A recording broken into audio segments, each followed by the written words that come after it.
नमस्कार, आप देख रहे हैं ब्रेकिंग बिहार। देखिए, अभी हम मौजूद हैं लोजपा रामविलास के कार्यालय में। यहाँ पर एक महिला हैं जो सीतामढ़ी से आई हैं, मुखिया हैं और लोजपा रामविलास आज ज्वाइन की हैं। अनुराधा कुमारी।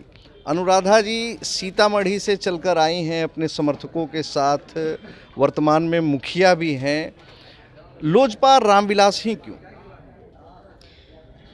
युवाओं के लिए बहुत कुछ करने का जोश है उनके अंदर और वो करते भी हैं। अभी जो उन्होंने अपनी जगह बनाई है चुनावी दौर में या फिर राजनीतिक में, हम उनसे प्रभावित हैं, उनके कार्य करने के तरीके से प्रभावित हैं। उनके कार्य करने के तरीके से प्रभावित हैं। चिराग पासवान की जो गतिविधि है, जिस प्रकार से युवाओं में लोकप्रिय हुए हैं, इसका तो जाहिर सी बात है कि चुनावी वर्ष है, कुछ महीने ही अब बचे हैं बिहार विधानसभा चुनाव में।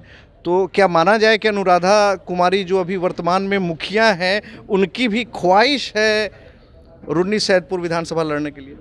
अगर उनकी इच्छा होगी कि हमें टिकट मिले तो हम जरूर लड़ेंगे, लड़ने में हम एकदम सक्षम हैं, तो हम लड़ेंगे। तो लगता है कि आंकड़ों की बाजीगरी में आपसे कुछ गलती हो गई है। पंकज कुमार मिश्रा वहाँ जदयू के विधायक हैं, चिराग पासवान एनडीए के घटक दल के एक पार्ट हैं। पिछली बार गुड्डी देवी वहाँ से खड़ी हुई थी, लोजपा की 15,000 वोट आया था, तीसरे स्थान पर रही थी। इस परिस्थिति में जब लोजपा का वहाँ कोई बड़ा आधार नहीं है, आपको गठबंधन से कैसे सीट मिल सकता है, टिकट कैसे मिल सकता है? एज ए कैंडिडेट पे भी निर्भर करता है। आम पब्लिक की इच्छा होनी चाहिए और कैंडिडेट उस तरह का होना चाहिए। ज़रूरी नहीं है कि मतलब जो वहाँ दिग्गज नेता हैं वो वही जीते, ऐसा कुछ नहीं है। कैंडिडेट पे भी डिपेंड करता है। कैंडिडेट अगर ढंग का हो, वो आम पब्लिक से अगर रहता हो सहमत, तो सीट निकाल सकता है। इसमें कोई बहुत बड़ी बात बिहार में जाति है कि जाति नहीं, हाँ, और जिस समाज से आप आती हैं उस समाज का प्रतिनिधित्व रुन्नी-सैदपुर में बहुत ही कम है। मैंने जैसा भी कहा, पंकज कुमार मिश्रा वर्तमान में विधायक हैं, काफ़ी बड़े उस क्षेत्र के नेता माने जाते हैं। उस परिस्थिति में आप प्रथम बार चुनकर विधायक मुखिया बनी हैं, तो पार्टी आप पर क्यों भरोसा करेगी? चिराग पासवान आप पर क्यों भरोसा करेंगे? अब ये भरोसा की बात तो हम नहीं कह सकते हैं कि क्यों करेंगे। नहीं, बिना भरोसा के टिकट थोड़ा ही ना मिलता है। बिना दम खम के भरोसा के टिकट कैसे मिलेगा? हम बताएंगे ना उनको, अपने तरीके से उनको दिखाएंगे, समझाएंगे, बताएंगे। ऐसा नहीं है कि नहीं बताएंगे, बताएंगे उनको अपने तरीके से। हमारा जो वहाँ कार्य करने का तरीका है या फिर हमसे जो लोग वहाँ प्रभावित हैं, वो उनको आंकड़ा दिखाया जाएगा उस तरह से। हर नेता के आसपास 50-100 लोग रहते हैं, अब भांति भांति प्रकार से प्रभावित रहते हैं, लाभान्वित भी रहते हैं, इस कारण से भी रहते हैं। तो मैंने इसीलिए स्पष्ट तौर से कहा कि आप में ऐसा अलग क्या है, आपके अंदर क्या ऐसा है जिसके कारण एनडीए या चिराग आपकी सीट पर दावेदारी करें?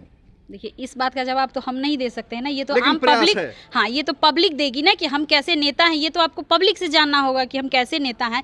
इसके लिए आप हमारे क्षेत्र में जाइए, हमारे क्षेत्र के लोगों से पूछिए कि हम कैसे नेता हैं, तो आपको पता चलेगा। हम तो नहीं बता सकते। हम खुद ही अगर बताएं कि हम ऐसे हैं वैसे हैं, तो ये तो हो गया खुद की बड़ाई खुद करना, तो ये नहीं हम कर सकते हैं। तो माना जाए कि मतलब पंचायत में आपने अच्छा काम किया है और ये विश्वास है। हमारी पंचायत नहीं, हमारा वहाँ 3 पंचायत है, मानिक चौक, उत्तरी, पश्चिमी और दक्षिणी। हम वो तीनों पंचायत का कार्य करते हैं और लोग वहाँ से हमसे प्रभावित हैं। वहाँ 2 पंचायत में और भी मुखिया हैं, लेकिन लोग ज़्यादातर वहाँ के लोग हमसे ही कार्य करवाते हैं और हम लोग करते हैं उनका कार्य। तो चलिए, जैसा कि आप देख रहे थे, अनुराधा कुमारी आज ज्वाइन की हैं, लेकिन ज्वाइन करने के साथ ही इच्छा भी है कि विधानसभा का टिकट भी मिल जाए। देखिए, चुनावी वर्ष है, लगातार पार्टियों में लोगों का आना और जाना लगा रहेगा। 2025 बिहार विधानसभा चुनाव में मात्र 4 से 5 महीने ही शेष बचे हुए हैं और जिस प्रकार से विभिन्न पार्टियों के द्वारा जातिगत सम्मेलन कराए जा रहे हैं, विभिन्न लोगों को अपने साथ में जोड़ा जा रहा है, तो जाहिर सी बात है कि जिस प्रकार से परिस्थितियां बनती जा रही हैं, उससे लगता है कि 2025 का बिहार विधानसभा चुनाव इस बार बहुत ही रोचक होने वाला है। और लोजपा, जिसका अभी एक भी विधायक नहीं है, वो इस 2025 में अपनी क्या उपस्थिति दर्ज करा पाएगा, ये देखने का विषय होगा। खबरों के लिए हमारे साथ लगातार बने रहें। तब तक के लिए दे इजाज़त। नमस्कार।